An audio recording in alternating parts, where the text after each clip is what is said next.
A guerrilha urbana brasileira surgiu do nada, pois não tínhamos dinheiro, armas e munições e fomos obrigados a obtê-los por meio de expropriações. Agora, a guerrilha urbana está em todo o país. Nossa experiência consistiu em começar abalando o triângulo de sustentação da burguesia, do latifúndio e do imperialismo, que é o Triângulo Rio, São Paulo e Belo Horizonte.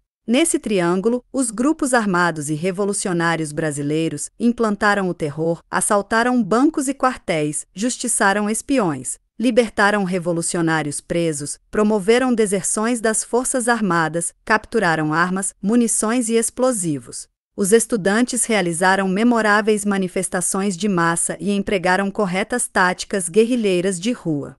O clero, ou melhor, os sacerdotes e os membros dos vários graus da hierarquia de todas as confissões religiosas, os intelectuais. A mulher brasileira manifestaram-se contra a ditadura militar e os imperialistas norte-americanos. O resultado é que a guerrilha urbana e a guerra psicológica prossegue com êxito. Reuniu na área urbana e de rebelião social e no que tange à mobilidade da propaganda, em particular da propaganda armada. Todos os revolucionários veem e compreendem que devemos sanar nossas falhas na área urbana, acabar com as desnecessárias e ingênuas disputas de liderança, buscar a unidade dos grupos armados.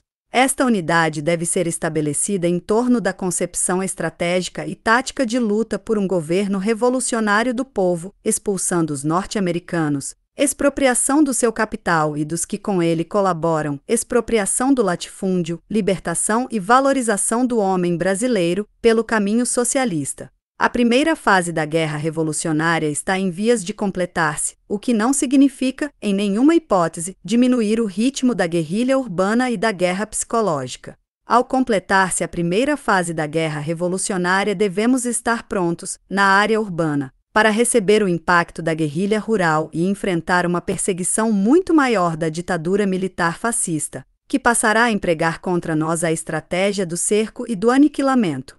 É necessário agora olhar muito mais a sério a tarefa de concluir e solidificar a infraestrutura revolucionária urbana e aumentar, ao máximo, os distúrbios da guerrilha urbana, diversificando as ações e não dando tempo ao inimigo para respirar. Ninguém é, e não é necessário justificar nada. Não adianta sair na frente com armas e muito dinheiro e chegar no campo em primeiro lugar com um grupo de homens para lançar a guerrilha rural.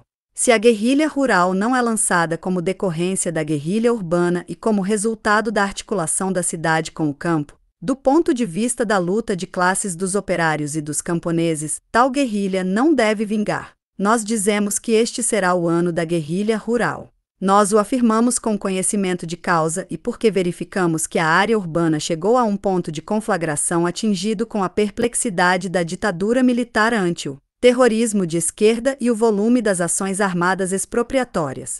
A segunda fase da guerra revolucionária é a fase da guerrilha rural e não surge por acaso. Ela é fruto de tudo que se preparou e se realizou anteriormente diante da lei básica da guerra e seguindo um plano estratégico e tático global e estabelecido de antemão. Sem um plano estratégico e tático global é impossível atingir a segunda fase da guerra revolucionária e lançar a guerrilha rural.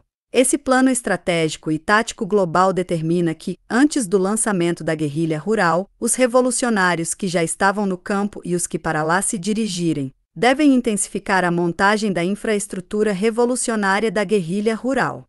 É preciso continuar percorrendo os eixos guerrilheiros, estabelecendo pontos de apoio numa espécie de atividade à moda, construindo a rede de comitês de camponeses e a rede camponesa de informações para os revolucionários. A guerrilha rural brasileira será feita sob a forma de marcha. Ela tem que estar educada para operações móveis desde as mais elementares às mais completas. Uma guerra revolucionária no Brasil será uma guerra de movimento como já está sendo na cidade através da guerrilha urbana. A guerrilha rural brasileira deverá surgir em meio à rebelião social no campo, tal como a guerrilha urbana surgiu em meio à rebelião social na área das cidades. Revolucionários do campo devem desde agora expropriar reacionários assim como expropriamos os bancos e os carros e trens pagadores nas cidades. As plantações de fazendeiros devem ser queimadas. O gado dos grandes pecuaristas e dos frigoríficos e das invernadas devem ser expropriado e abatido para matar a fome dos camponeses. A parte restante deve ser dispersada pelas áreas guerrilheiras a fim de que o guerrilheiro rural encontre carne para comer. Os grileiros e os norte-americanos proprietários de terra devem ser tocaiados e mortos e bem assim os capangas dos fazendeiros. O mesmo castigo deverá ser imposto aos administradores, feitores e capatazes que perseguem os camponeses e destroem suas benfeitorias. Os latifundiários que exigem prestação de serviços gratuitos dos seus trabalhadores devem ser sequestrados e seus bens expropriados, os armazéns. Os barrações onde são comprados gêneros a troco de vale devem ser saqueados. Os cárceres privados em que os fazendeiros mantêm segregados os trabalhadores rurais devem ser destruídos.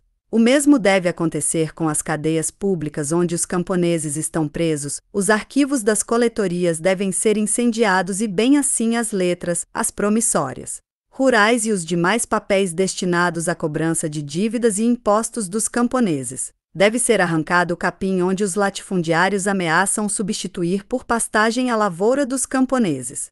É preciso reprimir os despejos na bala, invadir as terras devolutas e as terras loteadas pelos fazendeiros e grandes companhias agrícolas. Na segunda fase da Guerra Revolucionária, cumbe levar ao campo o mesmo terror de esquerda e a mesma inquietação que já dominam e apavoram, na área urbana, as classes dominantes, os militares e os imperialistas.